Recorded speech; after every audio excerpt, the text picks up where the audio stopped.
avec vous. Voilà, merci à Teddy de me laisser la place ce matin pour apporter, mais je crois de tout mon cœur, un mot de Dieu. Je voudrais me sentir dans cette bonne liberté ce matin pour vous apporter ce que Dieu a déposé sur mon cœur. Amen.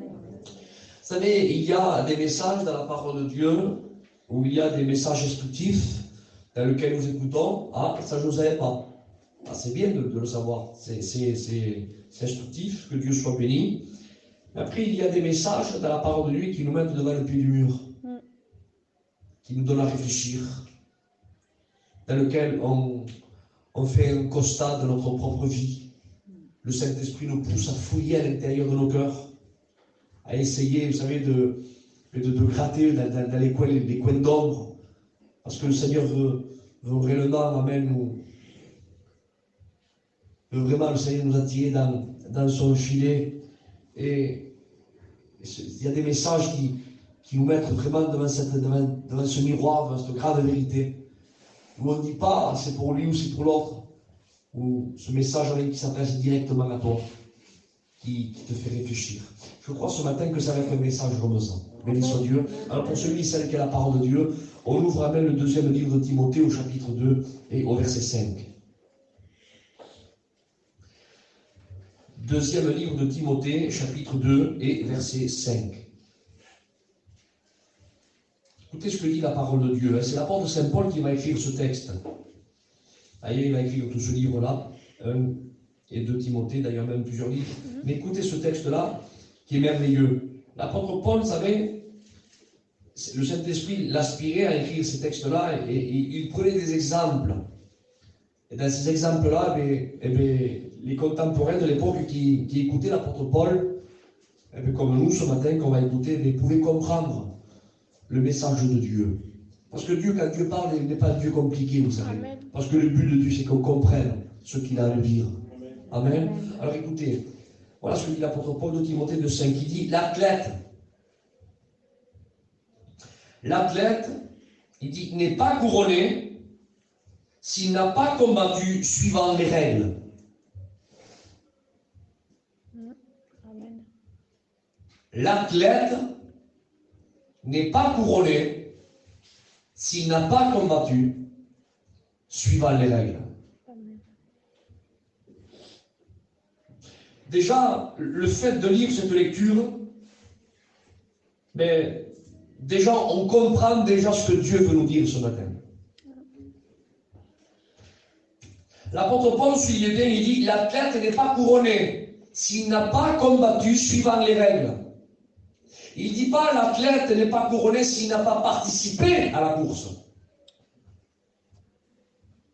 Il ne parle pas de la participation à la course.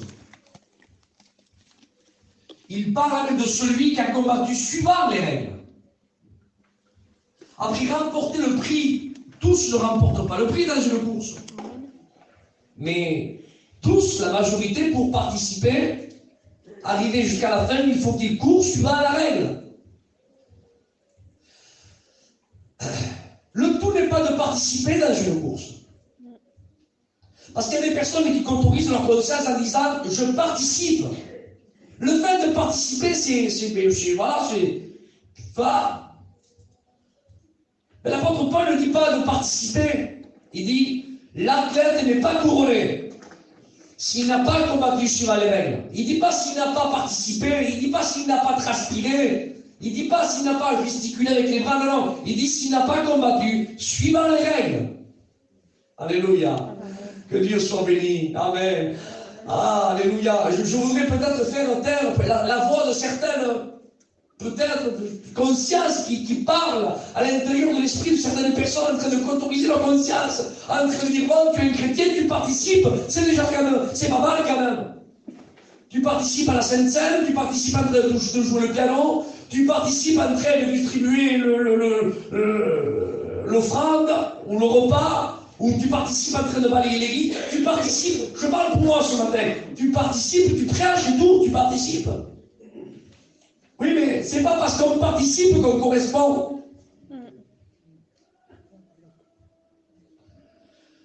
Alléluia. L'athlète n'est pas couronné s'il n'a pas combattu suivant les règles. Alléluia. C'est pas parce qu'on participe à la réunion que ça y est, on va au ciel.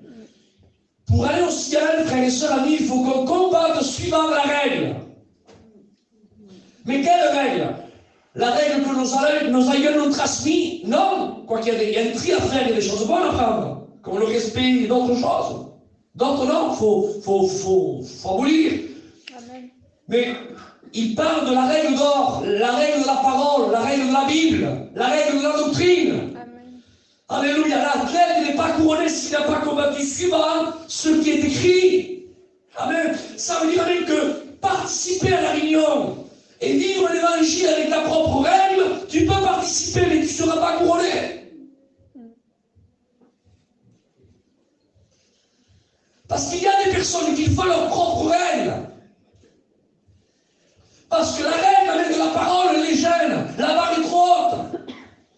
Comme la barre est trop haute, mais qu'est-ce qu'ils font? Ils baissent la barre. Et ils se créent l'évangile à leur propre niveau à eux. Et ils imposent leurs règles. Alors ils courent, ils transpirent, ils participent. Oui, tu participes. Amen. Mais c'est pas parce que tu participes que tu seras couronné. L'apôtre Paul dit bien, il dit l'athlète n'est pas couronné, il n'est pas couronné. Dieu ne fera pas de favoritisme parce que tu es dans un tel, parce que tu fais partie de telle et telle famille, parce que ton portefeuille est très très large. Non, Dieu ne fera pas d'exception. Il dit l'athlète n'est pas couronné s'il n'a pas combattu suivant les règles. Amen. Alléluia. Mais quelles règles? Je me répète ce matin, la règle de la parole. Que dit l'apôtre Paul?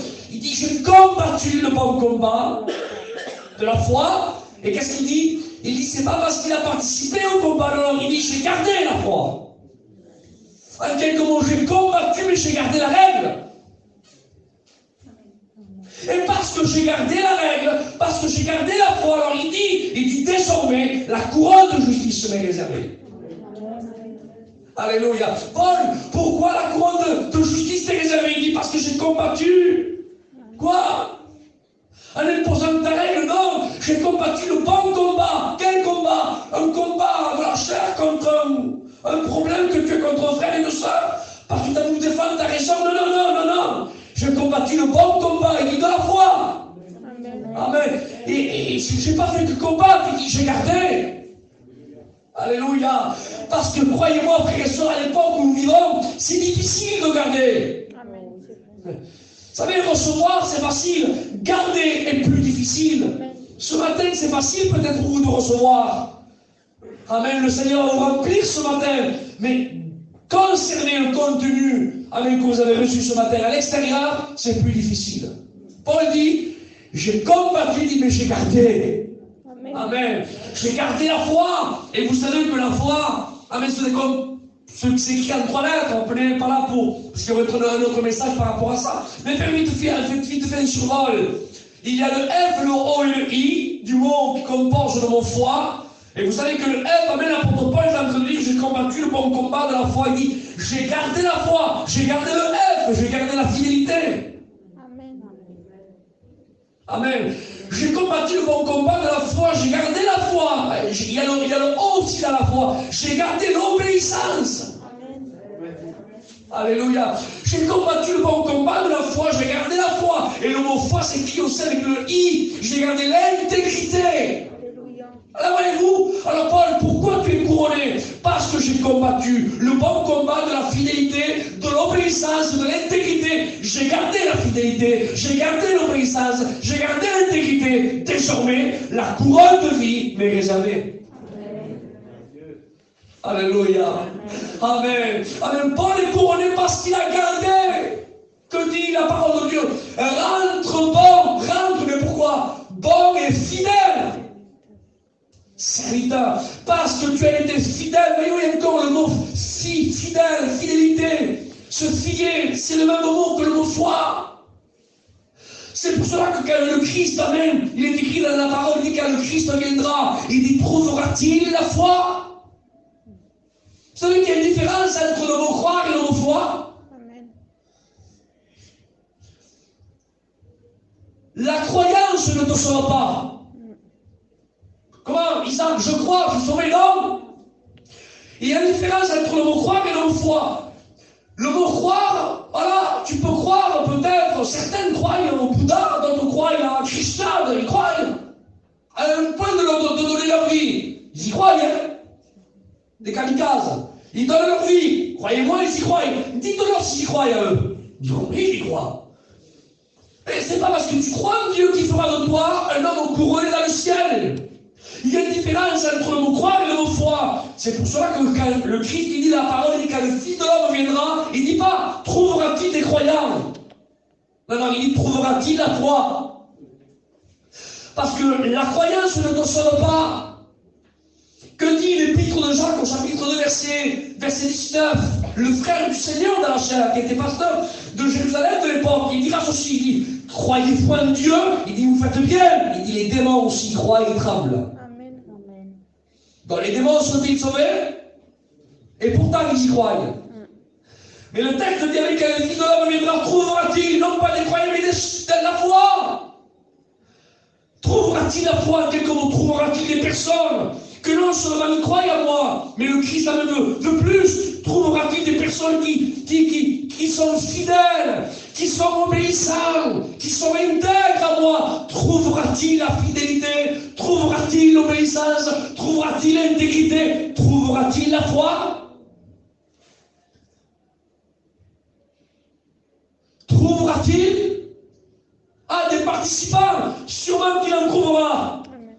Mais les personnes qui ont combattu avec fidélité, obéissance et intégrité, qui ont gardé la foi, la règle, jusqu'à la fin. Alléluia. Que Dieu soit béni, à lui soit la gloire. Parce que tous ceux et celles qui ne combattent pas suivant la règle, quelle lâche. Et tu me diras, Isaac, pourquoi quelle honte? Oui, ce sera une honte terrible. Je me souviens de ça, j'avais fixé quelques notes d'ailleurs, je les ai sous mes yeux. Vous vous rappelez de ce grand cycliste qu'on appelait Armstrong?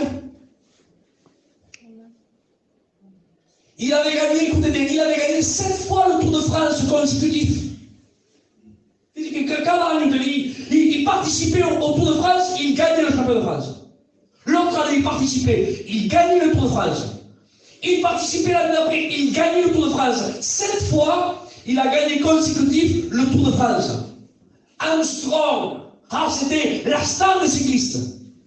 Il faisait la une des médias. Quand il passait, c'était Monsieur Armstrong. Il faisait les titres des journaux, des médailles, tout ce que vous voulez, de Monsieur Armstrong. Mais il s'est passé un temps, écoutez, un temps, et ils se sont rendus compte qu'Armstrong trichait. Ils se sont rendus compte qu'Armstrong, avec les analyses qui pour être dépisté au dopage, où il était trouvé négatif, les analyses étaient corrompues, elles étaient trichées.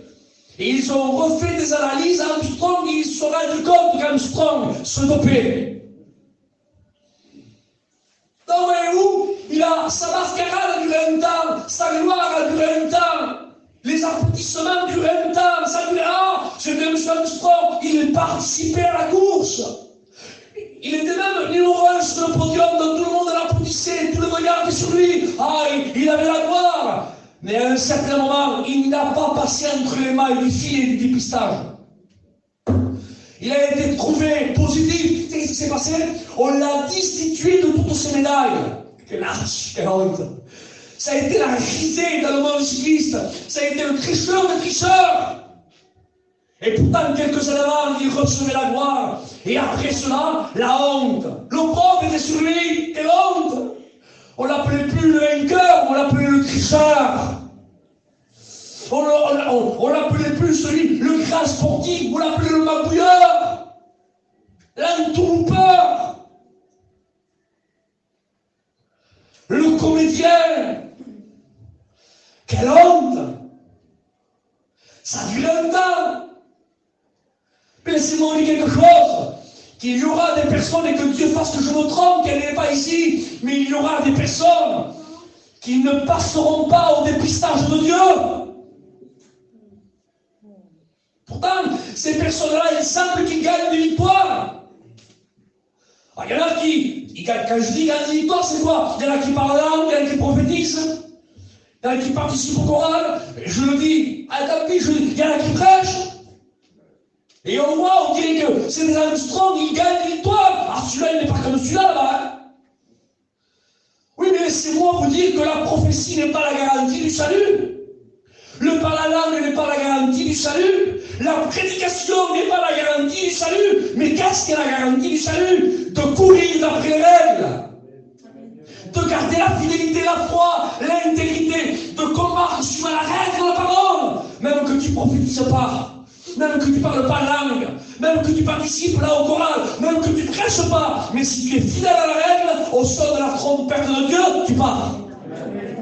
Amen, parce que la parole est notre garantie. Que Dieu soit béni. À lui soit la gloire. Et il y aura des personnes, Seigneur, que des fois que je me trompe, qu'au dépistage de Dieu, ils ne passeront pas. Mais il y a un scanner en France, l'IRM qui va en profondeur à l'intérieur du corps. Mais il y a un scanner qui est beaucoup plus puissant que ça, que rien ne s'échappe. On appelle ça le PEP-scan. Le PEP-scan est en train de décortiquer cellule par cellule du corps. Il n'y a pas une cellule qui s'échappe. Mais quand même, il y aurait-il une cellule qui s'échapperait? Ça se compte par milliards. Dans le corps humain, par milliards. Ne serait-ce qu'une cellule qui s'échapperait, laissez-moi vous dire quelque chose. Que ses yeux sont comme des flammes de feu. Et rien ne s'échappera de son regard. C'est ça qu'il dit souvent, quand il parle, écrit à l'ange de l'église de Thyatire, de Sardes, de Philadelphie, il écrit, dis-leur que je connais. Je connais ces œuvres. Je connais, dis-leur que je connais. Laissez-moi vous dire quelque chose, que Dieu te connaît. Dieu nous connaît. Amen. On ne peut rien lui cacher. Il sait. Il pèse notre action à travers l'action secrète du cœur. Il pèse tout, il sait tout, il voit tout, il connaît tout. Et les tricheurs ne rentreront pas au ciel. Tu me diras, Isaac, comment être dépisté au dépistage de Dieu, comment? Je ne suis pas dopé.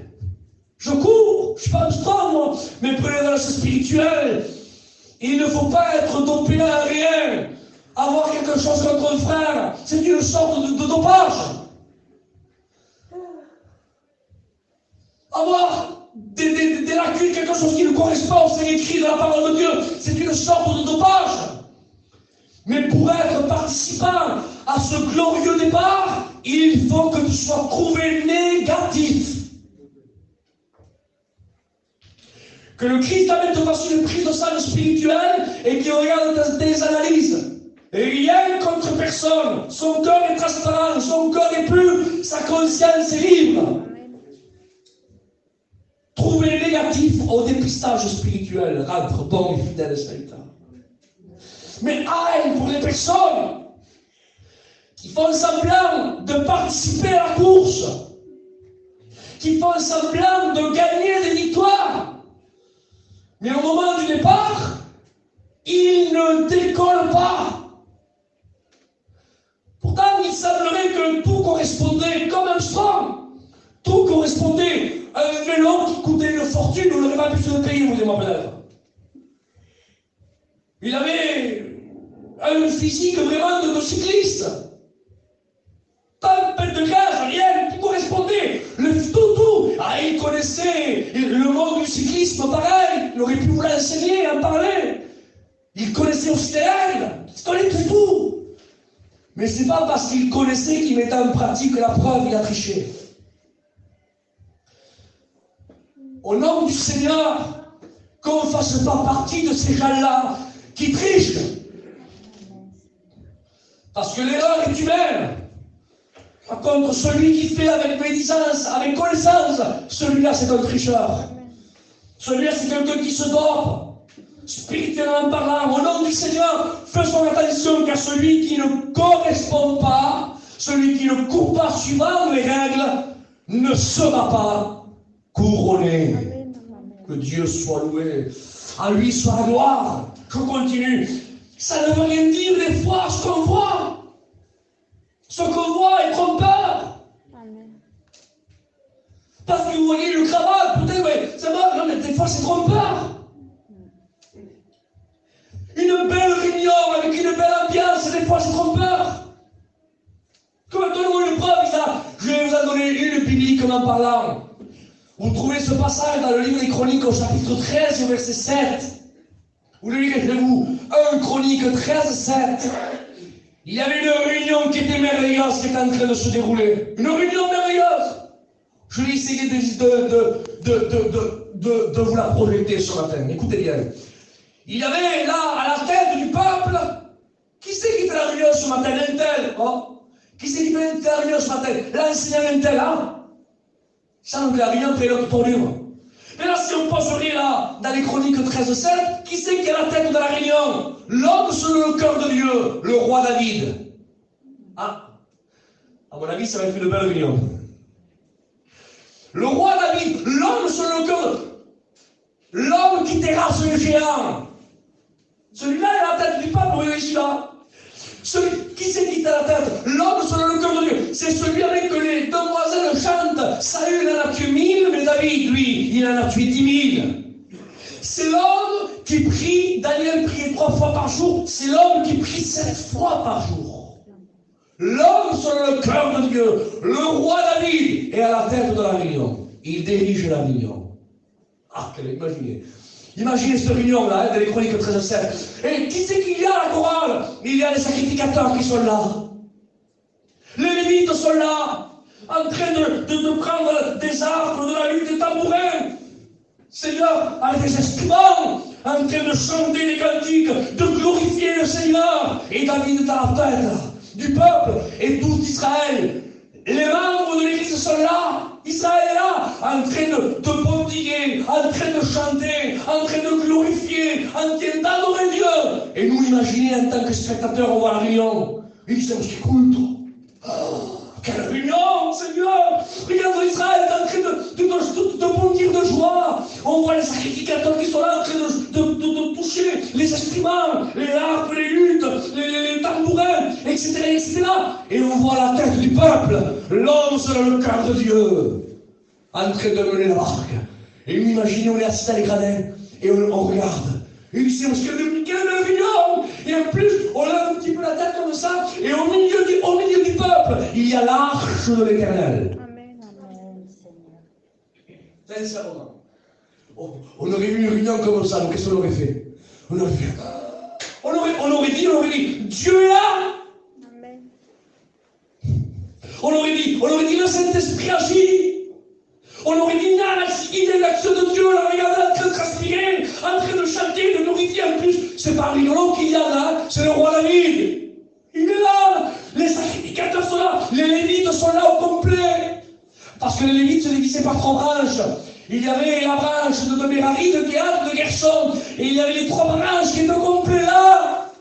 Tout le peuple complet. Et au milieu l'arche de l'Éternel, avec les tables de la loi, la main et le bâton d'Aaron à l'intérieur. Et on voit le peuple en train de glorifier Dieu. Et nous on dit, quelle réunion! Et à un certain moment, la Bible dit que l'arche était sur le point de tomber. Il y a un homme qui a une bonne volonté, il s'appelait Usa. Je sais pas, il participe à la réunion. Je sais pas, cette réunion c'est quelque chose de bien ce qu'il fait. Comme maintenant on participe à la réunion. Et imaginez, je dis ça comme ça, d'accord, que le pupitre va tomber. Mes frères, sûrement qu'ils vont avoir un geste spontané. Ils vont vite fait le ramasser, c'est normal. Et bien là, imaginez, cette belle ambiance de bonne réunion, les sacrificateurs avec David, le peuple qui est là, l'arche est au milieu, et tout à coup, l'arche va tomber. Et il y a Usa qui est là, il a une bonne action, lui. Ils vont rattraper l'arche pour pas qu'elle tombe. Et dès qu'il met la main sur l'arche, Dieu le foudroie instantanément, mort sur le coup. Et là, vous êtes toujours en train de visualiser la réunion là? Et là maintenant, vous voyez, et il y avait une ambiance festive, une ambiance soi-disant spirituelle, et maintenant, à une fraction de seconde, il y a une ambiance de mort, de deuil, de larmes. Comment elle a pu chavirer si vite cette réunion? Comment est-ce possible? Et dans ce moment-là, on se tire les cheveux. On dit non pour ça. Mais comment est-il possible que Dieu a permis ça? L'arche était là, David était là, les sacrificateurs étaient là, le peuple était là, tout correspondait, Seigneur. Mais pourquoi? En plus, il a voulu rattraper l'arche. Il n'a pas fait, il n'a pas voulu la faire tomber, il a voulu la rattraper. Comment est-il possible, Seigneur? Parce que Dieu ne valide pas, écoutez bien, Dieu ne valide pas la bénédiction qui est fabriquée par la main de l'homme.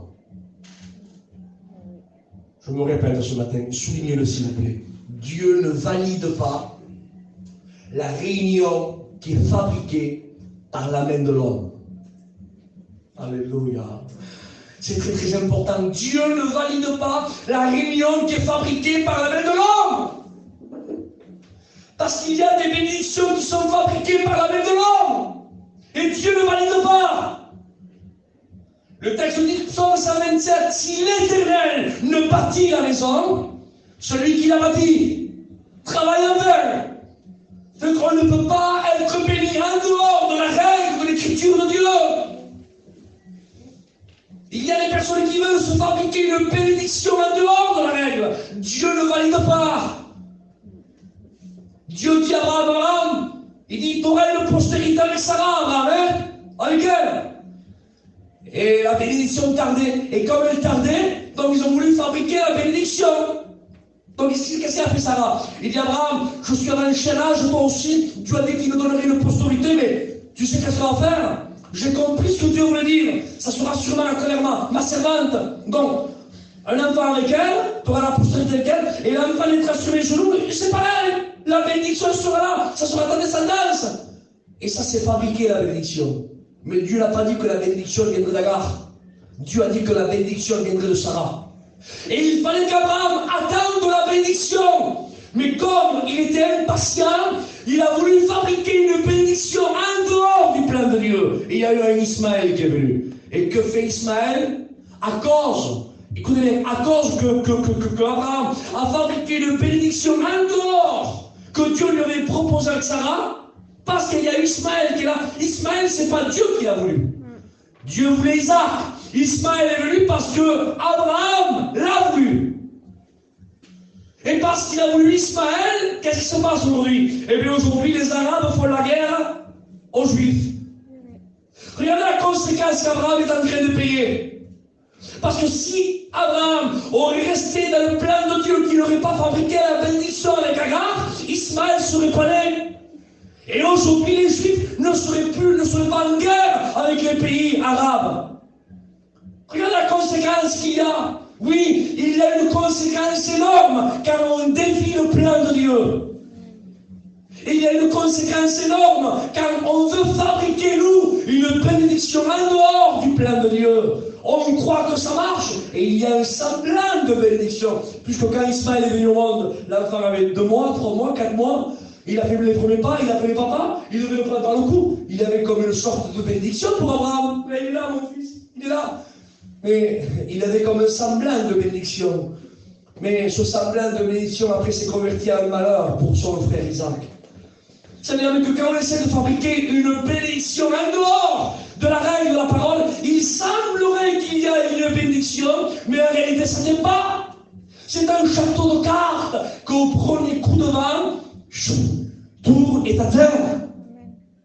Et revenons au passage de ce réunion avec David. Donc Usa prend l'arche, il est foudroyé instantanément. Et tu me diras pourquoi, Isaac? Parce que Dieu ne ferme pas les yeux à ce que tu sais. Je vais le redire parce que c'est très très important. La Bible dit que Dieu ne tient pas compte des temps d'ignorance. Amen. Mais Dieu prend compte si tu sais. Je ne sais pas. Mais si tu sais, Dieu prend en considération ce que tu sais. Donc Dieu n'a pas fermé les yeux, n'a pas bouché ses oreilles à l'action que le peuple d'Israël est en train de faire avec l'arche. Tu me diras pourquoi, Isaac? Parce que Dieu a dit à Moïse, il dit, l'arche de l'alliance, vous ne la transporterez pas sur un char tiré par des bœufs. Il dit, l'arche de l'alliance, il dit, ça sera les Gadites et les fils de Lévi, qui porteront l'arche sur leurs épaules. Ils la porteront l'arche sur leurs épaules. Il faut qu'ils apprennent à porter l'œuvre, le poids de l'œuvre sur leurs épaules. Et les Lévites portaient l'arche de l'Éternel sur leurs épaules. Et chaque fois qu'ils se déplaçaient, ils portaient l'arche de l'Éternel sur leurs épaules. Mais là, la Bible dit que l'arche n'était plus portée par les épaules, était sur un char tiré par des bœufs. Ah, tu me diras, Isaac, pourquoi David a pris l'arche et l'a mise sur un char tiré par des bœufs? Pourquoi? Parce que, avant que David ait l'arche, c'était les Philistins qui avaient l'arche. Mais les Philistins, eux, ne sont pas le peuple de Dieu. C'est-à-dire que les Philistins ne savaient pas comment il fallait porter l'arche. Donc, qu'est-ce qu'ont fait les Philistins? Il faut qu'on prenne l'arche, on va faciliter la tâche. On va prendre l'arche, on va la mettre sur un char créé par des bœufs. Mais l'Éternel, à eux, ne les a pas foudroyés, puisque Dieu, aux Philistins, ne leur a pas dit qu'il fallait prendre sur leurs épaules. Donc, l'arche, ils l'ont pris dans le là-bas, jusqu'au temple de Dagon, etc. Et au retour, David a repris l'arche. Mais qu'est-ce qu'il s'est dit, David? En voyant ce que les Philistins ont fait, David a dû se dire, mais pourquoi porter l'arche? Pourquoi se fatiguer? Regardez, les Philistins ont pris l'arche, tiré la part des bœufs sur un char et ça marche avec eux. Si ça marche avec eux, ça marchera avec nous. Mais nous, on va faire pareil. Pourquoi fatiguer là les Gadites pour les cycles de la chaleur, tout ça, porter l'arche? Ça va faciliter. On va vivre l'évangile le plus facile, le plus light. On va vivre avec l'évangile, amen, pas aussi rigide que Dieu nous l'impose. Ça marche là-bas, si ça marche là-bas, ça marchera aussi avec nous. Et Dieu le verra. On va prendre l'arche, créer la part des bœufs avec un char neuf.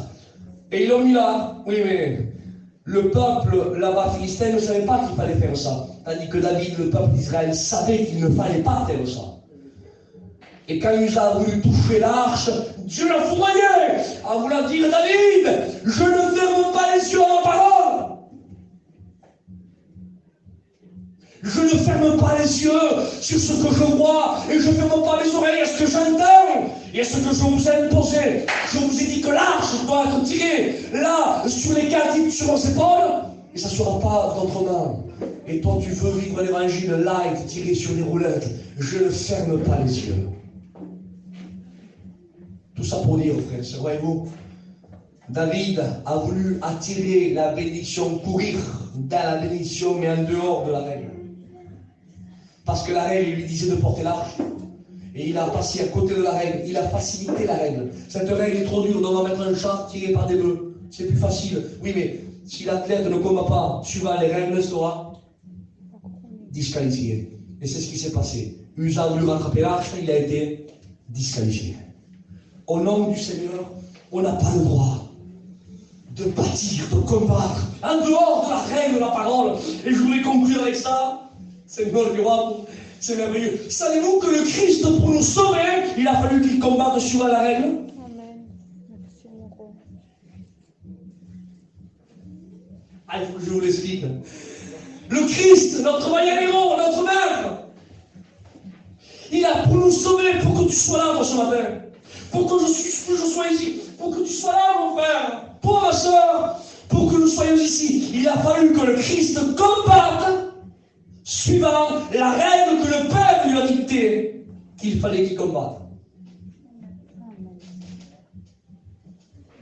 Amen. Amen. Le sage architecte, Dieu le Père, a mis le plan comme un maçon. Il ne construit pas comme lui veut. Il a un plan, là. L'architecte lui a donné un plan des grosses œuvres. Il construit selon les dimensions que l'architecte lui a dit de faire. Et laissez-moi dire avec quelque chose.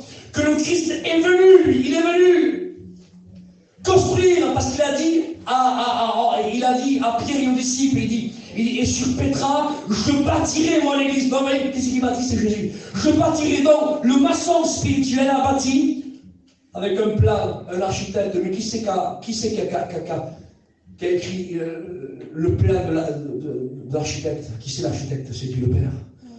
Et il a dit à son fils, il faudra que tu construises comme ça, comme ça, comme ça, comme ça, comme ça. Il faudra que tu combattes comme ça, comme ça. Le Père et l'Esprit lui ont imposé une règle pour pouvoir triompher sur le bord de la croix. Amen. Alléluia.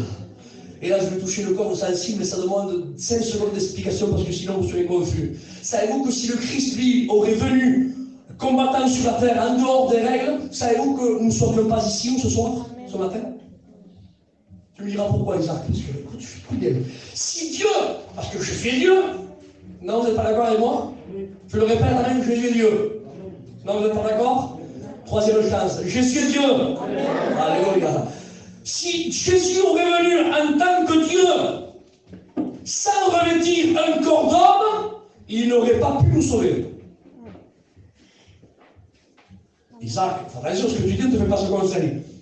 Si Jésus, je me répète, aurait venu sur la terre en tant que Dieu, sans revêtir la nature d'homme, il n'aurait pas pu nous sauver. Amen. Ah bon, mais pourquoi, Isaac? Parce que Dieu honore sa parole. Amen. Dieu honore la parole de Dieu. Ça, c'est ce que lui, il a écrit, il honore. Et qu'est-ce que Dieu a écrit? Il a écrit ceci, il a écrit, sans l'effusion de sang, il n'y a pas pardon de péché. Donc si Dieu est venu seulement avec sa nature de Dieu, sans revêtir la nature d'homme, il n'aurait pas pu nous sauver. Pourquoi? Parce que Dieu n'a pas de sang. La Bible dit que Dieu est esprit. Amen. Et sans l'effusion de sang, il n'y a pas de pardon de péché. Donc si Dieu est venu avec sa nature omnipotente, omniscient, omniprésent, il n'aurait pas pu nous sauver. Même au contraire, on serait tous exterminés. Parce que la Bible dit que Dieu, il habite une lumière inaccessible et nul ne peut voir Dieu et vivre. Amen. Mais il a fallu qu'il combatte suivant les règles pour nous sauver. Alléluia. Mais c'est quoi les règles, Père? Je donne ça à mon imagination. C'est quoi, Père, les règles qu'il faut que je combatte pour les sauver? C'est quoi? 1. Il va falloir que tu te lèves de ton trône. 2. Te dépouiller de la gloire que tu avais auprès de moi, selon les Philippiens. 3. Revêtir un cœur d'homme. Un corps d'homme. 4. Apprendre l'obéissance, parce que dans le ciel, le Christ n'obéissait à personne. C'est pour cela même que le texte dit, fidèle, fils obéissant, tu as été obéissant jusqu'à la mort, et même jusqu'à la mort de la croix. Pourquoi il a été obéissant? Parce qu'il a fallu qu'il apprenne l'obéissance. Parce que dans le ciel, il n'obéissait à personne. Amen. Bien le contraire, les anges lui sont soumis, Amen. mais lui n'était soumis à personne. Mais pour combattre suivant la règle, alors je récapitule, il a fallu qu'il se lève de son trône. Il a fallu avec qu'il se dépouille dans la gloire qu'il a auprès du Père. Il a fallu qu'il se matérialise dans un corps humain. C'est grave ce que je dis ce matin. Les cieux ne peuvent le contenir. Dieu en tant que nature. Mais son amour l'a poussé à se matérialiser dans un simple nourrisson mesurant 50 cm, pris par les mains de la créature que lui a créée, une femme.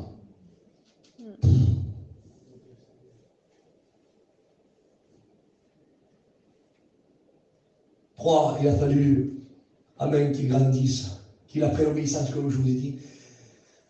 4, il fallait qu'il dépende du Père. Pourtant, il est Dieu. Il a fallu qu'il soit obéissant jusqu'à la mort, et même jusqu'à la mort de la croix. Obéissant à qui? Obéissant à son Père. C'est pour ça que quand il est devant le tombeau de Lazare, il dit, Père, il dit, je te loue, il dit, de ce que toi, tu m'exauces toujours.